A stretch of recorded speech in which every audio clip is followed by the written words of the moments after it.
Hello everyone, welcome back to Ansarkari. So continuing with our series on capital markets. Firstly, we'll understand venture capital क्या होते हैं. We come across this term very often in the newspaper. Venture capital, venture capitalist funds.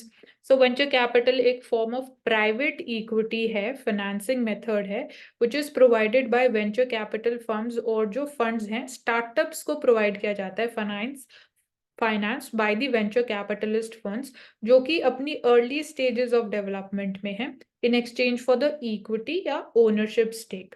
तो जो venture capitalist funds रहते हैं या venture capitalist रहते हैं वो स्टार्टअप्स में जो अर्ली स्टेजेस ऑफ डेवलपमेंट में है उसमें अपना पैसा लगाते हैं और उनको अकॉर्डिंगली उसी प्रोपोर्शनेट अमाउंट में उस स्टार्टअप में इक्विटी शेयर मिल जाता है. सो जो वेल्दी इन्वेस्टर्स हैं, जो हाई नेटवर्थ इंडिविजुअल्स हैं, जिनके पास बहुत सारा पैसा है, वो मोस्ट ऑफन वेंचर कैपिटलिस्ट होते हैं. एंड लॉन्ग ग्रोथ पर्सपेक्टिव जो रखते हैं किसी भी पर्टिकुलर बिजनेस से रिगार्डिंग, आप तभी यहाँ पे इन्वेस्ट करोगे. ये शॉर्ट टर्म इन्वेस्टमेंट्स नहीं होती हैं और ये इन्वेस्टमेंट्स रिस्की इसलिए होती है क्योंकि ये न्यू बिजनेसेस में अपना पैसा लगाते हैं. And they are illiquid also, liquidity भी कम होती है and they are capable of giving impressive returns at the same time. तो दोनों साइड रिस्क भी बहुत ज़्यादा रहते हैं एंड प्रॉफिटेबिलिटी का भी प्रोबेबिलिटी बहुत ज़्यादा रहती है. तो venture capitalist they have the power to influence major decisions also, क्योंकि उनको इट वुड डिपेंड कि वो कितना पैसा लगा रहे हैं एंड अकॉर्डिंगली उनको जो शेयर मिलता है, इक्विटी शेयर मिलता है, तो ऑब्वियसली मेजर डिसीजन भी वो इन्फ्लुएंस कर सकते हैं कंपनी में क्योंकि बहुत ज़्यादा पैसा वो इन्वेस्ट करते हैं. सो ये ग्राफ हमें ये दिखा रहा है स्टार्टअप की जो फाइनेंसिंग साइकिल है वो कैसे वर्क करती है. So this is the beginning जहाँ पे हम बोल सकते हैं कि इस टाइम पीरियड में फर्स्ट स्टेज के बिगिनिंग से पहले या ब्रेक इवन पॉइंट से पहले, ब्रेक इवन पॉइंट वो होता है जहाँ पे आपका कॉस्ट और जो आपका प्रॉफिट है वो इक्वल है, मतलब आपकी पहले की सारी कॉस्ट कवर हो जाती है इस पॉइंट पे. इसके बाद से आप प्रॉफिट बनाना एक्चुअली स्टार्ट करते हो. सो इस एरिया को बोलते हैं वैली ऑफ डेथ. और यहाँ पे हम एंजल इन्वेस्टर्स की बात करते हैं जो एज एक्सेलरेटर्स वर्क करते हैं और इसको हम सीड कैपिटल भी बोलते हैं. मतलब वही सीड इज की ग्रोथ के लिए, स्टार्टअप के लिए. यहाँ से व्हेन वी से कि प्लांट जब जर्मिनेट होता है और जो ग्राउंड से वीसी की लीव्स आना स्टार्ट होती है तो यहीं से हम स्टार्टअप की भी बात कर सकते हैं. तो सीड कैपिटल होता है इस टाइम पीरियड तक. फर्स्ट, सेकेंड और थर्ड स्टेज ये होती हैं अर्ली स्टेजेस. फर्स्ट और second stage is the early stage and third and the mezzanine stage is the latest stage. तो यहाँ पे हमें वेंचर कैपिटलिस्ट का इन्वेस्टमेंट देखने को मिलता है, एक्विजिशंस और मर्जर्स होते हैं और स्ट्रेटेजिक अलायंसेस बनाई जाती हैं. उसके बाद आईपीओ किया जाता है जो कैपिटल मार्केट में हम बात करते हैं, प्राइमरी मार्केट में किया जाता है. एंड इसके बाद we have the secondary offerings, मतलब सेकेंडरी मार्केट में ट्रेडिंग और इन्वेस्टमेंट फिर पॉसिबल है किसी भी मार्केट में, वो कंपनी में. तो अभी वी सॉ कि मामा अर्थ का भी आईपीओ आया था, तो वो सर्टन एग्जांपल्स हम दे सकते हैं. एडवांटेजेस क्या है स्टार्टअप्स के लिए? वेंचर कैपिटल की हम बात करते हैं तो बिजनेस एक्सपर्टीज भी उनको मिलती है. इट इज़ नॉट जस्ट कि उनको खाली पैसा मिल रहा है. जो पैसा लोग लगा रहे हैं, they have been successful big businessman, तो उनकी एक्सपर्टीज, उनका एक्सपीरियंस बहुत इंपॉर्टेंट रहता है. एडिशनल रिसोर्स उनको मिलता है क्रिटिकल एरियाज में, like legal, tax and personal matters में भी. एक्टिव सपोर्ट उनको एक रहता है एंड फास्टर ग्रोथ और ग्रेटर सक्सेस के चांसेस थोड़े ज़्यादा रहते हैं. और कनेक्शंस की हम बात करें तो they are typically well connected also. और भी बाकी बिजनेसेस से, सेक्टर्स में, मार्केट में वेंचर कैपिटलिस्ट के बेटर कनेक्शंस होते हैं. तो इस तरीके से भी स्टार्टअप को बेनिफिट मिल सकते हैं. डिसएडवांटेजेस क्या रहते हैं अब वेंचर कैपिटलिस्ट जो इन्वेस्ट करते हैं स्टार्टअप्स में? फर्स्टली तो वो हम बोल सकते हैं कि डिसीजंस इन्फ्लुएंस करते हैं, तो लॉस ऑफ कंट्रोल हो जाता है जो एक्चुअल फाउंडर्स होते हैं स्टार्टअप के.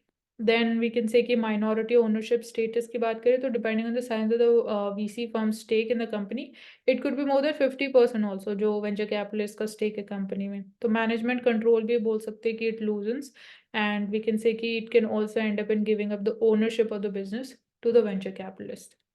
Second important instrument is the participatory notes. इस पे ऑलरेडी प्रीलिम्स में क्वेश्चन आ चुका है. तो पार्टिसिपेटरी नोट्स या इनको हम पी नोट्स भी बोलते हैं, ये एक तरीके से ओवरसीज डेरिवेटिव इंस्ट्रूमेंट्स होते हैं जो इंडियन स्टॉक्स में आपको इन्वेस्ट करने का एक ऑप्शन देते हैं. सो इसमें फॉरेन इन्वेस्टर्स अपना पैसा लगाते हैं पार्टिसिपेटरी नोट्स के थ्रू कि आपको पार्टिसिपेट करने के लिए ऑप्शन मिलता है in the Indian capital market. So इस तरीके से आप समझ सकते हो इसको. And these are issued by registered foreign portfolio investors. So हम जो बोलते हैं कि फॉरेन इन्वेस्टर्स कोशिश ये करते हैं कि अपनी आइडेंटिटी को वो अनोनिमस रखे, तो वो पार्टिसिपेटरी नोट्स के थ्रू इन्वेस्ट करते हैं। And there is a global risk to the environment, investment through the P notes increases. So since यहाँ इनको थोड़ा रेगुलेट करना मुश्किल है, बिकॉज आइडेंटिटी भी at the same time anonymous है, तो थोड़ा सा इसमें रिस्क ज़्यादा रहता है। एंड इंडिया में अगर हम बात करें तो we have introduced KYC norms, and KYC norms को भी we have been making much more strict with time, so that हम उनको वहाँ से जो इन्वेस्टमेंट आ रहा है उसको प्रॉपरली रेगुलेट कर सके। तो कंसर्न्स क्या है विद द पार्टिसिपेटरी नोट्स, क्योंकि वो ये अनोनिमस एलिमेंट है and beyond the reach of Indian regulators. Secondly we can say कि मनी लॉन्ड्रिंग भी हो सकती है थ्रू दिस, बिकॉज आपकी आइडेंटिटी अनोनिमस है, तो you might be investing black money also. Apart from this, Indian stock prices में fluctuations भी ज़्यादा हो सकती है, they can be use to manipulate the stock prices. So हमने क्या स्टेप्स लिए, what has the SEBI, what steps have been taken by SEBI to regulate these participatory notes. 2007 में prime these participatory notes were banned for a while, तो एक short time period के लिए हमने उनको कम्प्लीटली बैन भी कर दिया था, जब हमने देखा कि कैपिटल फ्लोज बहुत ज़्यादा हो रहे हैं और एक्सेस लिक्विडिटी है मार्केट में। एंड उसके बाद वी कैन से कि मार्केट्स दे क्रैश्ड इमीडिएटली, क्योंकि 2008-9 में we had the global financial crisis also, and they recovered back after the regulator said कि जो फॉरेन इंस्टीट्यूशन इन्वेस्टर्स है they could take any fresh exposure, and so उसके बाद they could be allowed for the investments. उसके बाद जो restrictions थी participatory notes पे, सब रिमूव कर दी गई, एंड देन उसको फिर थोड़ा टाइम के बाद फिर से थोड़ा स्ट्रिक्ट कर दिया गया। सो 2011 में KYC नॉर्म्स हमने इंट्रोड्यूस किए for the P notes, and 2014 में न्यू रूल्स इशू किए गए फॉर द FPIs, एंड तब मैंडेटरी बना दिया गया कि अगर आपको अगेन जो FPIs पी नोट्स को इशू कर रहे हैं उनको मंथली रिपोर्ट सबमिट करनी पड़ेगी, डिस्क्लोजिंग देयर पोर्टफोलियोज, मतलब कि उन्होंने कहाँ कहाँ पे कितना पैसा इन्वेस्ट किया है थ्रू पी नोट्स। एंड इसकी वजह से we saw the decline in the number of entities जो पी नोट्स को इंडिया में इशू कर रहे थे, क्योंकि ये जो हमने रेगुलेटरी स्टेप लिया इसकी वजह से और ट्रांसपेरेंसी इंक्रीज होती, and this was the main element जिसकी वजह से अगेन लोग इन्वेस्ट एक्चुअली करते थे पी नोट्स में कि their identity would remain anonymous, तो इसकी वजह से their number declined in India.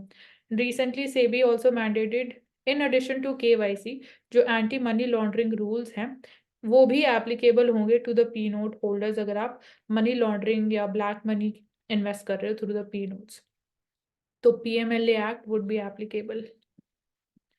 और जो पहले था सिस्टम होता था, P note holder had to adhere to the KYC norms for just their home jurisdiction, मतलब कि सिर्फ जो होम ज्यूरिसडिक्शन है, जो जिन कंट्री से वो बिलोंग करते हैं सिर्फ उसी के लिए उनकी वो ज्यूरिसडिक्शन लिमिटेड थी, बट इसके बाद the norms were made transferability of the P notes between the two foreign investors, and frequency of reporting भी हमने ऑफ लेट इंक्रीज कर दी है। तो दो नोट्स होते हैं, पार्टिसिपेटरी एंड प्रोमिसरी नोट्स। सो यहाँ पे कंफ्यूजन हो सकता है। पार्टिसिपेटरी मैंने बता दिया कि आपको उसको ऐसे लेना है कि आप कैपिटल मार्केट में पार्टिसिपेट कर सकते हो by making investment through these P notes, but जो प्रोमिसरी नोट्स हैं अब वो कैसे डिफरेंट होते हैं, तो ये एक तरीके से लीगल और फाइनेंशियल टूल है जो डिक्लेयर किया जाता है बाय पार्टी जो प्रॉमिस कर रही है दूसरी पार्टी को कि वो उनके पास अगर सपोज कोई डेट है तो वो उसको ऑन टाइम पे करेंगे एक पर्टिकुलर डेट पे। तो वो हो गया सिंपल, आपने प्रॉमिस कर दिया कि आपने सपोज किसी से डेट, किसी से पैसे लिया और आपको उसको रीपे करना है, तो प्रॉमिसरी नोट के ऊपर, एक पेपर के ऊपर आप डेट और टाइम मेंशन कर दोगे कि आप इसको कब रीपे करने वाले हो, तो एक तरीके से आप प्रॉमिस कर रहे हो सामने वाली पार्टी को। तो ये एक सिंपल सा डिफरेंस है। तो एक तरीके से रिटन एग्रीमेंट होता है जो दोनों पार्टी साइन करती हैं, and this note is a short term credit tool also, which is not related to any currency note or bank note. तो ये स्टेटमेंट इंपॉर्टेंट है, शॉर्ट टर्म क्रेडिट टूल है promissory note. And what all parties are involved in the promissory note system? So तीन primary parties हैं, drawee, drawer and payee. तो drawer कौन है? Drawer is the person who agrees to pay, जिसने पैसा लिया होता है वो होता है ड्रॉयर। एंड यहाँ पे बात करें ही और she is also known as the maker. Drawee जो होता है is an individual who in whose favour the note is prepared, मतलब जिसको पैसे पे करने होते हैं, जिसने पैसे लेंड किए होते हैं वो होता है ड्रॉई। पे ही होता है someone to whom the payment is made, again इसको हम सिनोनिमसली यूज कर सकते हैं। मोस्ट ऑफ द टाइम्स जो payee and drawee the same people to whom the cash is paid, तो यहाँ पे मेंशन है वही चीज, पार्टी जिन्होंने who has loaned the money keeps the promissory note, तो जिन्होंने पैसा लिया होता है बोरो किया होता है उनके पास वो प्रोमिसरी नोट रहता है। And when the due is cleared, तो उसके बाद जो पे और ड्रॉई है वो कैंसिल कर देते हैं उस नोट को and gives it to the drawer. तो एक तरीके से एश्योरेंस सिस्टम हम बोल सकते हैं। और क्या फीचर्स होते हैं, it is printed written in nature, defined amount उसमें मेंशन रहता है, साइन किया जाता है, अनकंडीशनल प्रॉमिस होता है ये। एंड लीगल कॉम्पोजिशन में जितनी भी पेमेंट है it should be made in Nations legal currency. And in such notes conditional guarantee is not accepted, तो अनकंडीशनल है ये, इसमें कोई कंडीशनल गारंटी एग्जिस्ट नहीं करती है कि ये अगर सपोज आप कोई कंडीशन मीट करोगे तभी पेमेंट होगी, ऐसा इसमें कुछ नहीं होता। So it is absolute in all cases. This is important क्योंकि थोड़ा सा एक्सट्रीम लगेगा but this is true. Detailed information इसमें मेंशन होती है, प्रिंसिपल अमाउंट कितना है, रेट ऑफ इंटरेस्ट कितना है, सिग्नेचर तो ड्रॉई है, नेम भी मेंशन होता है, terms of repayment is also mention, date of maturity, सब इन डिटेल ये एक तरीके से होता है। Okay, so let's keep it this much in this particular part. Participatory note और प्रोमिसरी नोट हमने डिस्कस किया इन डिटेल, उसको कंपेयर किया। मानसी, इसमें ना प्रोमिसरी नोट है ना, इसको हम्म। थोड़ा सा और सिंप्लीफाई करके बता देना। प्रोमिसरी और पार्टिसिपेटरी में यही है कि ये प्रॉमिस है, सपोज हाँ, आप किसी, पार्टिसिपेटरी से में आ गया, पी हम्म, नोट्स। हाँ, प्रॉमिसरी में नेम में ही है ना, आपने प्रोमिसरी वाला। suppose किसी से पैसे लिए हैं, तो आप प्रॉमिसरी नोट के थ्रू आप सामने वाली पार्टी को जिससे आपने पैसे लिए उसको प्रॉमिस कर रहे हो कि इतना अमाउंट विद इंटरेस्ट आप इस डेट को रीपे कर दोगे, तो वो आपने प्रॉमिस किया है रीपे करने के लिए पैसा। तो तो ये, ये कोई रिलेशन टू स्टॉक एक्सचेंज नहीं है, ये नहीं सिर्फ नहीं, क्रेडिट वाले के लिए सिर्फ है। हाँ हाँ हाँ, सिर्फ ठीक वो। है। तो ये यहाँ पे इसलिए लिखा भी हुआ है कि एक शॉर्ट टर्म क्रेडिट टूल है ये। क्रेडिट का हाँ, सपोज अगर आपको किसी को पैसा देना है तो आप पहले प्रॉमिसरी नोट साइन करवा लोगे, तो क्रेडिट टूल हो गया कि क्रेडिट देना है, तो क्रेडिट इंक्रीज करने के लिए एक तरीके से शॉर्ट टर्म क्रेडिट टूल हो गया। ठीक है। ठीक है, okay, so thank you so much for joining on Sarkari and to subscribe to our channel.